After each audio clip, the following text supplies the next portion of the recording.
Hey guys, welcome back in my YouTube channel guys. आगे एक नए वीडियो के साथ आप लोगों के बीच गाइस। आज हम बात करेंगे कि पवन सिंह ने अपना जो फी है एक मूवी का उसको बढ़ा दिया है और बढ़ा के उन्होंने 1 करोड़ कर दिया है गाइस। आप लोग सोचेंगे कि फिल्में तो इनकी चलती नहीं यार, फिर ये 1 करोड़ फीस बढ़ाने का क्या मतलब है। तो गाइस आपको पता होगा कि पवन सिंह एक गाने का, एक 3 से 4 मिनट का जो गाना होता है उसके लिए 14 से 15 लाख रुपए लेते हैं और मात्र वो एक दिन में या 2 दिन में गाना शूट हो जाता है, रिकॉर्ड हो जाता है और कंप्लीट हो जाता है। तो फिल्म के लिए अगर उन्होंने 1 करोड़ अपना फीस बढ़ा के कर दिया है तो कोई इसमें परेशान होने वाली बात नहीं है। हम बताएंगे कि 1 करोड़ रुपए अगर फिल्में चलती है नहीं चलती है उससे डायरेक्टर को फ़र्क नहीं पड़ता, बेनिफिट होता है। तो कैसे, उसी पे हम चर्चा करेंगे और वीडियो आप लोग लास्ट तक जरूर देखना गाइस। गाइस सबसे पहले आते हैं कि इनकी फिल्में 3 से 4 करोड़, 1.5 करोड़, 2 करोड़, 2.5 करोड़ में इनकी फिल्में बन जाती है।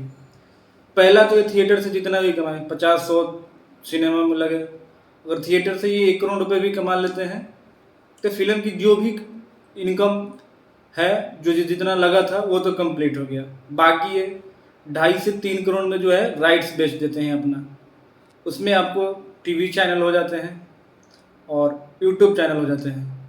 तो इनकी फिल्में हैं कि एवरेज कोई भी इनकी भोजपुरी की फिल्म आती है तो इतने ऑडियंस हैं पूरे ओवरऑल वर्ल्ड में कि इनकी जो मूवी है 10 million, 15 million, 20 million, 50 million view चला ही जाता है 2 साल से 3 साल में। तो भाई 2.5 घंटे की फिल्म अगर 50 मिलियन जाता है तो मान के चलो कि यूट्यूब से भी 1 से 1.5 करोड़ का कमाई हो जाएगा। बाकी जो टीवी चैनल पर दिखाएंगे वहाँ से, वो तो हमेशा के लिए राइट खरीद लिया उन लोगों ने, तो वहाँ से भी मतलब मान के चलो कि मैक्सिमम से मैक्सिमम पैसे रिकवर कर लेते हैं। तो गाइस भोजपुरी की फिल्में तो फ्लॉप होती नहीं है, तो बंदा का जब इतना क्रेज है तो ऑब्वियस सी बात है यार कि 1 करोड़ कोई बड़ी बात नहीं है। अगर आप 1 करोड़ दे के अब 20 करोड़, 30 करोड़, 50 करोड़ बना रहे हो तो कोई भी बंदा मांगेगा। तो गाइस पवन सिंह ने अपना फी बढ़ा के अच्छा किया है बुरा कमेंट करके ज़रूर बताना और वीडियो को लाइक कर देना और चैनल पर नए होंगे तो चैनल को सब्सक्राइब कर देना। मिलते हैं अगले वीडियो में, तब तक अपने भाई को दो इजाज़त। जय हिंद।